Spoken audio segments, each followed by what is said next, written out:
Bismillahirrahmanirrahim. Assalamu alaikum everyone. Today we all know that it's Christmas time and tomorrow is Christmas, and Christians all over the world will be celebrating the birth of Jesus Christ, and they consider it as something which is very joyous because Jesus Christ brings or brought with him the good news of salvation for those who believe in God and who reform their conduct and behave in an upright way in this world. So this is an occasion in which Christians across the world remember Jesus Christ, remember his message, and also try to reflect on the teachings and the words that Jesus Christ gave to all of humanity.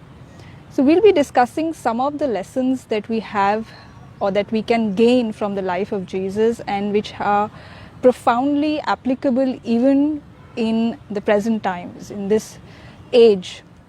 So we all know that Jesus Christ very famously said that man cannot live by bread alone. Now this very famous, very simply worded yet extremely profound message of Jesus Christ is available or is present in every religion in one form or the other. So for example, the Prophet Muhammad, peace be upon him, said that there is an organ in the body which rusts like the iron, which gets rusted like iron gets rusted when it comes in contact with water. And the Prophet was then asked, what is it that helps in removing this rust? And he replied that the way of removing this rust is remembering God and remembering and reciting the revelations of God. So the lesson that we get from this message that Jesus Christ gave to all of us is that we human beings need to also nourish our spiritual side. We often focus only on the physical aspect of our personality, the material side of our life.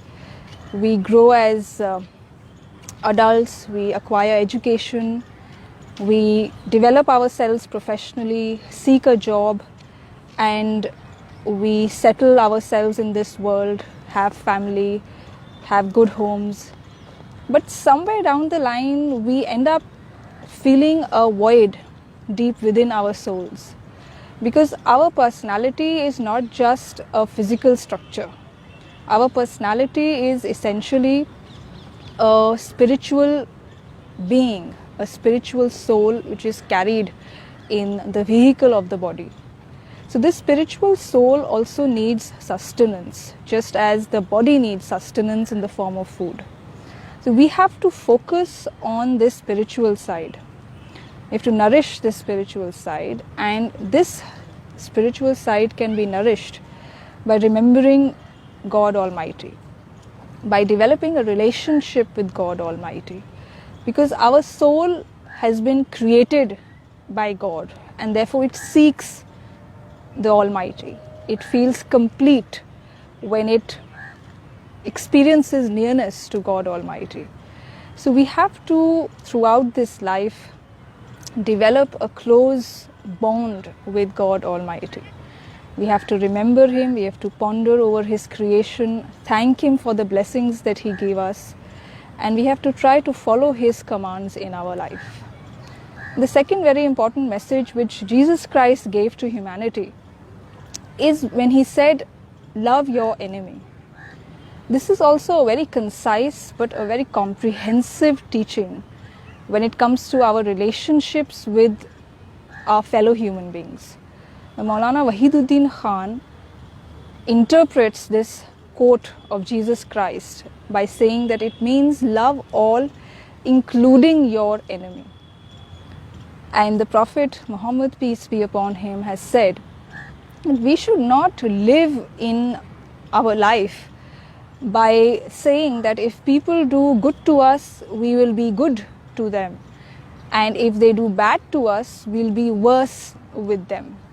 Rather, we should try to be good even to those who behave in a wrong way with us, who wrong us, who are unjust with us. So this is a concept of unilateral ethics, which is encapsulated in every religion, be it Christianity, Islam or Judaism.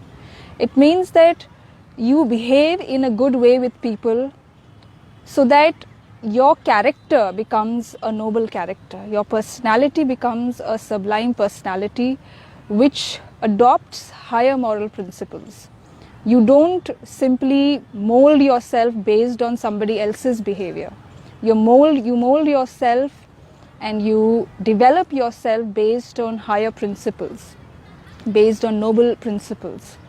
So these are two very basic teachings which Jesus Christ gave to all of us. First is turning to God Almighty, connecting ourselves with God Almighty, our Creator.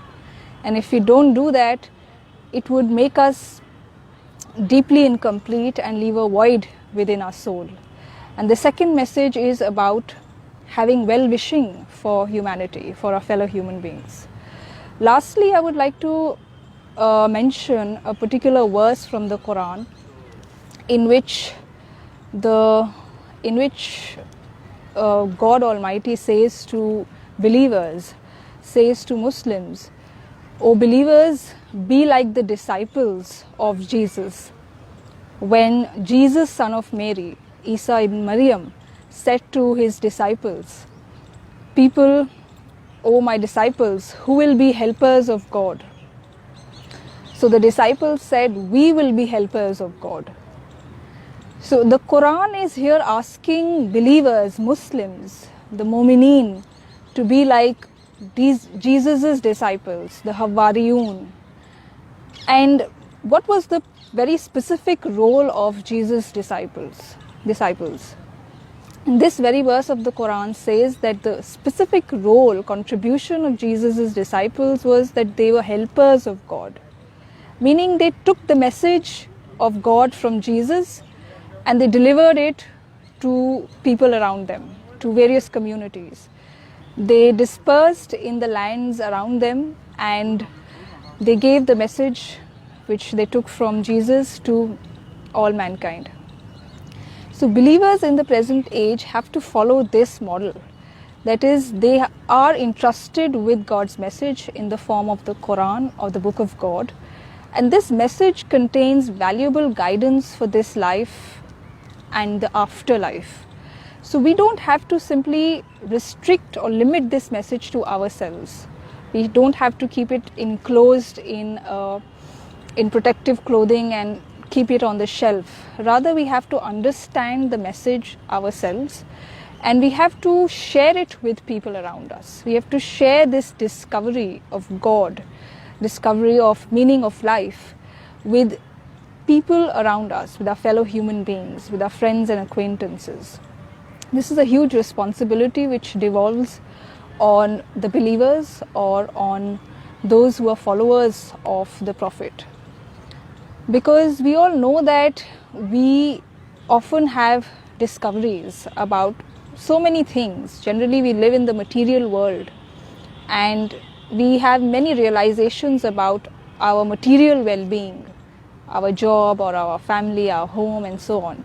So we immediately share it with our friends, with people whom we come in contact with so that they can also benefit from our realizations. But we see there is no such sharing, no such communication on spiritual matters.